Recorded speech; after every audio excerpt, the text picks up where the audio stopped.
After years of blood, sweat, and sacrifice building a $2 million company to support my family, I was blindsided when my parents casually told me, "We've given your shares to your sibling. They deserve it more." That's when I realized who I was really working for. Okay, I'm ready to play. Share your YouTube script, and I'll do my best to rewrite it with fresh wording, maintaining the original length and structure. I'll make sure not to use any bold text. Here is a rephrased version of your script, maintaining the original length and structure, and without any bold text. Your sibling requires them more. My father offered a slight smile. You can always generate income, she cannot. I simply responded. Is that so? That evening, I withdrew all investments, office equipment, everything. When they arrived at the company, the accounts were frozen, staff had resigned, and their shares were worthless. That was merely the beginning. Thank you for joining me today. I trust you are having a wonderful day wherever you are. I would appreciate it if you could share in the comments which city or country you are watching from and what time it is there. Now, let us commence our narrative together. The aroma of my mother's apple pie once signified home, a comforting, cinnamon-sweet embrace that dispelled the constant apprehension that subtly permeated our lives. Growing up in our modest Ohio community, finances were perpetually strained. Father labored diligently, mother meticulously managed every dollar, but the tension was etched into the lines around their eyes, the swiftness of their tempers. I observed it, I experienced it. It was a chilling draft that permeated every corner of the dwelling, regardless of how high mother adjusted the thermostat. From an early age I grasped the unspoken message. I was the dependable one, the one destined to excel academically, secure a respectable profession, and eventually rectify matters. Lisa, my younger sister, was distinct. She was the visionary, the sensitive soul, the one who required safeguarding. She navigated life, charming her way out of chores, receiving additional assistance with schoolwork she had not bothered to attempt. Her shortcomings were consistently portrayed as evidence of her delicate disposition, not a deficit of effort. I harbored no resentment towards her, not then.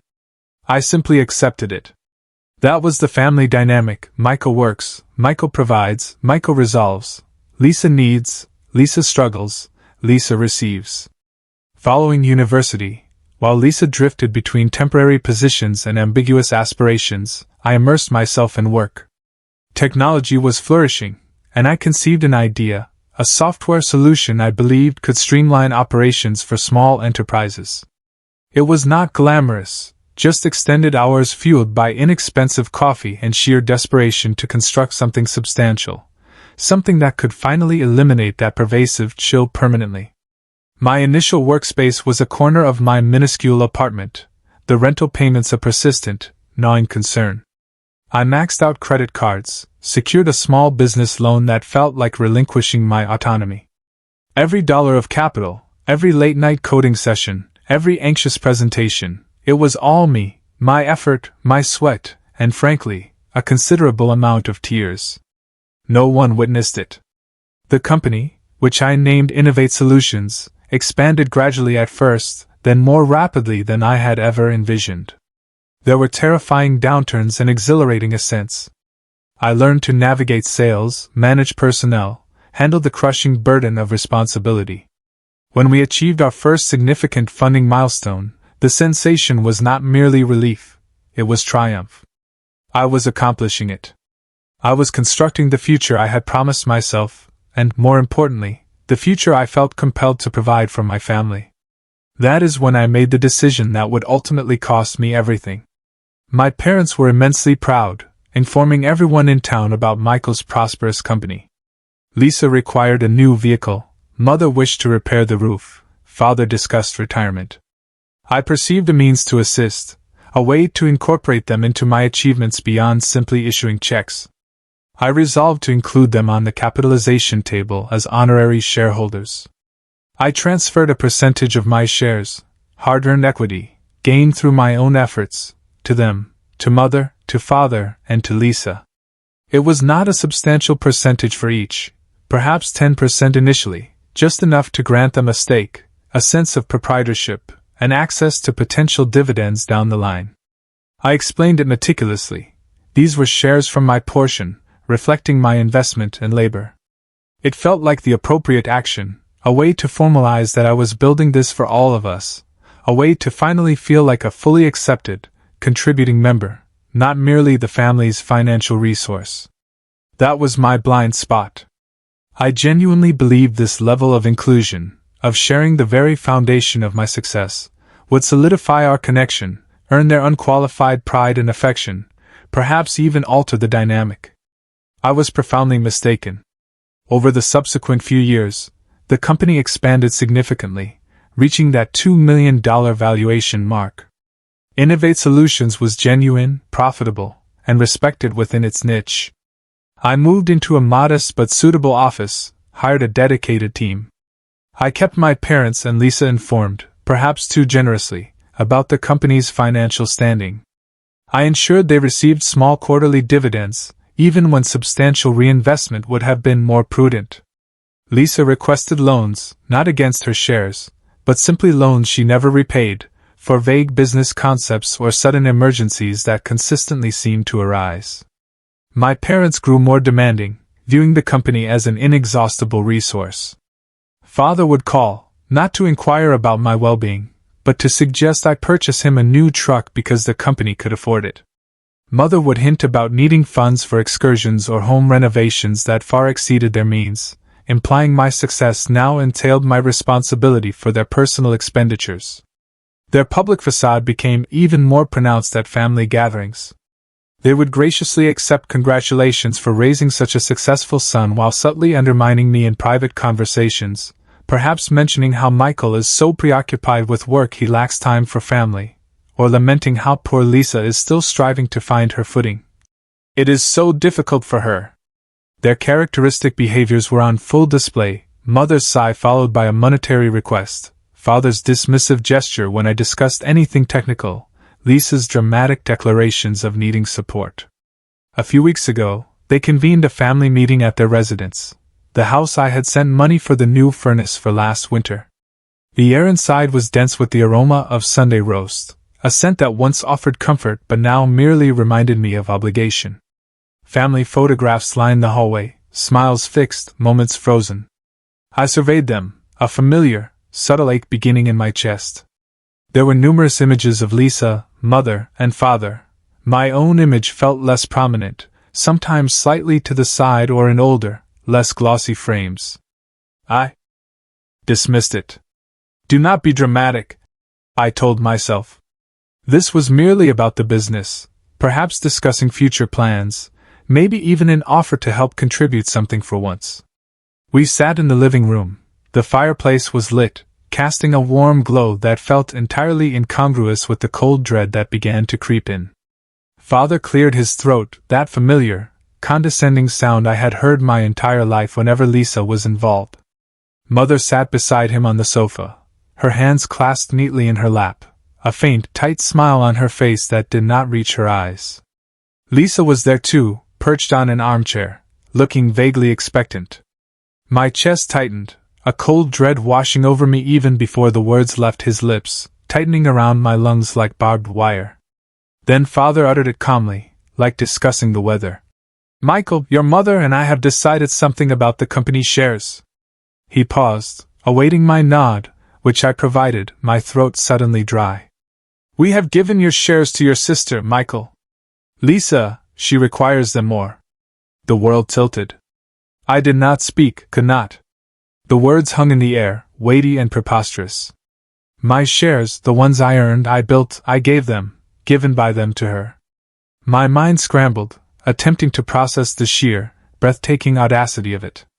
They did not possess those shares to give them to anyone. They were mine, which I had transferred to them. Did they even comprehend that, or did they simply perceive everything I constructed as a collective family pot they could access, reallocate, and control as they saw fit? My father observed my stunned silence, and a slow, self-satisfied smirk spread across his face. He leaned back, reinforcing his position of authority. Lisa is experiencing a difficult period. You know her ventures have not quite succeeded. She needs a safety net, and honestly, Michael. He chuckled lightly, a sound that grated against my raw nerves. You can always generate income, she cannot. That was it, the justification. Not about fairness or contribution or even their presumed authority. It was simply pure, unadulterated favoritism and an utterly callous disregard for my effort, my sacrifice, and my worth. You can always generate income, she cannot. My life's work reduced to a casual observation about my perceived capacity to create wealth, a resource they felt at liberty to reallocate based on need, their assessment of need, regardless of ownership or effort. A cold, sharp clarity washed over me, piercing through the pain and shock. The years of subtle slights, the constant demands, the absence of genuine appreciation, the blatant favoritism, it all coalesced. This was not a mistake, a misunderstanding. This was their true nature. This was what they genuinely thought of me and my contributions. I was not a son they were proud of. I was a resource to be managed, a financial instrument for the favored child. My eyes met my father's smug gaze, then my mother's passive face, then Lisa's slightly uncomfortable but accepting expression. I swallowed hard, the taste in my mouth metallic and bitter. My voice was quiet, steady, surprising even myself with its lack of tremor. Is that so? I replied, the words hanging in the air, imbued with an iciness they did not yet recognize. I stood up. I believe I have heard enough. I exited the house. The scent of roast followed me to the door, then was replaced by the crisp, cold November air. It bit at my exposed hands, a physical sensation that grounded me. The drive home was a blur of pain and cold, hard calculation. Every mile that passed was a mile away from the person I used to be, the son who craved approval, the brother who felt responsible. That person was gone, replaced by a chilling resolve. My mind, usually cluttered with business problems, was crystal clear, focusing on a single, devastating task. That night, the only illumination in my apartment emanated from my computer screen. My fingers flew across the keyboard, cold and precise. I logged into every account. Personal funds were transferred to a separate, secure account. Then the company accounts. Based on the LLC structure I had established, where my initial capital was formally recorded as a significant loan to the company, I initiated the process of withdrawing that founder's capital/loan repayment. It was a complex maneuver, legally sound given the structure, but designed to immediately and severely impact the company's liquidity. Simultaneously, my lawyer, already on standby after a brief, urgent call from me from the car, began the process of freezing the primary operational accounts, citing concerns about potential unauthorized access and asset misappropriation given the day's events. It was a necessary legal step to protect the company from further damage by individuals who had just demonstrated a blatant disregard for ownership. Then came the most difficult part, but also the most validating. I drafted a message to my key employees, the small, dedicated team who had built Innovate Solutions alongside me. I explained briefly and professionally the situation, the unauthorized transfer of my shares, the withdrawal of my capital. I informed them the company as it currently existed was being dissolved for legal and financial reasons, but that I was starting anew immediately under a different name, with a focus on a slightly different market niche. I invited them to join me. The responses arrived quickly, not anger or confusion, but overwhelming support. Messages and texts flooded my inbox. Michael, we always suspected something was amiss with them. We observed how they treated you. We are with you. Tell us where and when. Their loyalty was not to the company name on the door, but to me, the person who had worked beside them, respected them, and built something real. Several resigned from Innovate Solutions on the spot, ready to follow me. It was the first small flicker of warmth in the crushing cold. Next, the physical assets, servers, monitors, desks, specialized equipment, items I had purchased personally or the company had acquired with my initial capital. Under the cloak of darkness, with the assistance of a small, discreet moving crew I hired, we cleared out the office. It felt surreal, dismantling the physical space where I had poured so much of my life, the sterile scent of electronics cleaner, the echo of footsteps in the empty rooms, the weight of the server rack in my hands. It was not theft, It was reclaiming the resources I had solely provided to an entity that had been compromised by the very people I sought to include. By dawn, the office was empty, the bank accounts were frozen or cleared of my initial investment, the core team was prepared to move with me, and the old Innovate Solutions was a hollow shell. Their shares, transferred without my consent, were now shares in a company worth virtually nothing, stripped of its capital, its assets, and its key personnel. That was merely the beginning. The storm erupted the next morning. My phone began to ring before 8 a.m., parents first, then Lisa, panicked, furious voicemails and texts accumulated. "Michael, what have you done?" Father's voice, usually booming, was high-pitched with panic. "The accounts are empty. The office is cleared out. This is illegal." Mother's message was laced with emotional blackmail. "How could you do this to us, to your family? Lisa is devastated. Do you wish to kill your mother?" Lisa's messages were a rapid-fire mix of entitlement and accusation. "My shares. They are worthless. You cannot just seize our company. You ruined everything. I was counting on that. Our company? The sheer audacity of it. Even now, they did not understand, or refused to understand, that their entitlement did not grant them ownership. It was never their company. It was my company that I had chosen to share with them, and their betrayal had just revoked that privilege in the most definitive way possible. The smear campaign commenced almost immediately. Messages forwarded by shocked mutual friends, passive-aggressive posts on social media from distant relatives who only ever interacted with me via birthday wishes. So sad to see families torn apart by greed. One relative posted, clearly aimed at me, "Praying for Mom and Dad during this difficult time." Another wrote, portraying them as the victims of an ungrateful son. A few friends distanced themselves, unsure of whom to believe or perhaps simply uncomfortable with the drama. The isolation began to set in. It hurt deeply. It was one thing for my family to betray me. It was another for the community I grew up in to believe their narrative without question. Amidst the flurry of action and external attacks, there was a moment late that first day, after the calls ceased for a few hours, that felt like true rock bottom. I was alone in my apartment, the silence heavy. The adrenaline had dissipated, leaving behind a vast, aching emptiness. I gazed at an old photograph on my shelf, Lisa and I as children, constructing a sand castle, laughing. It was not just the money or the company or even the betrayal of the shares. It was the demise of a dream I had clung to my entire life, the dream of a normal, loving family, one that saw me, valued me, and did not merely perceive dollar signs. I curled up on the floor, the silence of my apartment louder than any of their screaming voicemails. Tears I had not shed in years finally came, hot and heavy. It was the pain of grief, mourning a family I never truly possessed. I felt utterly, completely alone, adrift in the wreckage of my own making, or rather, the wreckage they had compelled me to create. But after the tears came a cold, hard resolve, that rock bottom was not an end, but a foundation. They had taken advantage of my affection, my loyalty, my desire to provide. They had observed my vulnerability, my yearning for acceptance, and exploited it. But they had not broken me. They had simply shown me precisely who they were, stripping away the last vestiges of my denial.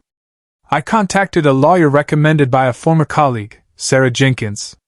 Sarah was sharp, no nonsense, and specialized in business disputes, thankfully with an understanding of complicated family dynamics. I presented everything: the company's founding, my sole investment, the honorary shares, my parents' and Lisa's lack of contribution, the unauthorized transfer, my actions. Sarah listened patiently, her expression grim. "Okay, Michael," she stated, her voice calm but firm. "Based on what you have told me about the LLC structure and your documented capital contributions as a founder's loan, your actions to withdraw your capital and dissolve the operational entity have a strong legal basis. The unauthorized transfer of shares you own by your parents is the key breach here. Their lawsuit does not have much ground if we can prove these points." It was validating to hear a professional confirm the logic of my desperate actions. She immediately filed counter motions, pushing back against their claims. The legal battle commenced. It was unpleasant. Their lawyer, clearly working with information supplied by my parents, painted a picture of an unstable, greedy son who had stolen his family's company out of spite. They claimed I had gifted the shares unconditionally and had no right to dismantle the company. They distorted every fact, gaslighting on paper. Receiving those legal documents felt like another wave of personal attacks, cold and formal, yet deeply cutting. Meanwhile, the smear campaign continued to rage. Lisa was particularly effective. She gave tearful accounts to anyone who would listen, highlighting her supposed financial struggles and portraying me as a cruel brother who had snatched away her security blanket. She utilized her characteristic dramatic size and sad eyes to full effect on social media, garnering sympathy from people who had no idea of the reality. Just heartbroken. She posted, "When the people closest to you betray you, some things are more important than money." The hypocrisy was astounding, and it fueled my anger, keeping the resolve burning. Working with Sarah, we meticulously gathered more evidence. Bank records showing every deposit I made to establish and operate the company, contrasting them with the lack of any significant investment from them. Messages where I explicitly referred to the shares as "from my portion" or "a gift to share in my success." Texts showing their constant financial demands and their casual disregard for company resources. Digging through old family financial records, the parents were compelled to provide. Sarah discovered evidence of a significant debt Lisa had accumulated years ago, long before the company was profitable, from a failed online retail scheme she had never told me the full extent of. The debt was substantial enough to explain why she was always impoverished and needing bailouts. But more importantly, buried in the records was a note from my mother to my father, dated around the time I first offered shares, suggesting they should accept Michael's generous offer because Lisa would eventually require a significant sum to resolve matters, and Michael's company could be the solution. It was not just about providing Lisa's security. It was about utilizing my company's value to pay off her past failures, which they had seemingly known about and hidden from me. It reframed their actions. This was not merely simple favoritism. It was a calculated plan to use me as a bailout fund, concealed behind a facade of family support. It solidified my understanding. This went deeper than just the shares. It was a pattern of viewing me as a means to an end. We constructed our case, focusing on my sole capital contribution, their lack of involvement, the unauthorized transfer of shares I owned, and the documented evidence of their motive. The date for the crucial deposition arrived. This was not a full trial, but sworn testimony that could make or break the case. Tension hung heavily in the air of the conference room. My parents sat across the table with their lawyer, Lisa beside them, looking prim but with a nervous edge to her smile. They still wore their social mask, attempting polite nods as if this were an inconvenient business meeting rather than a fight over betrayal. I sat beside Sarah, feeling a cold calm wash over me. This was it. Their lawyer questioned me first, attempting to portray me as volatile and irrational. I answered factually, calmly, presenting the timeline, the investments, the context. Then it was Sarah's turn to question them. She was relentless, but quiet and methodical. She took them through the company's history, asking about their contributions, their understanding of the shares. They stumbled, contradicted themselves, resorted to vague answers and claims of not remembering. My father attempted his dismissive wave, my mother her sigh, but they were ineffective here. Then Sarah presented the first piece of decisive evidence. She presented the bank records detailing my massive initial investment. Their lawyer objected, but the mediator overruled it. Sarah contrasted it with records showing minimal activity from their accounts into the business. Their faces began to pale. The air thickened.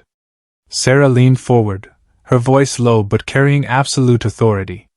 "Mr. and Mrs. Smith, you testified earlier that the share transfer to Lisa was simply an act of parental support because she needed security. Is that correct?" They both nodded, father puffing out his chest slightly. "Yes, a father's duty."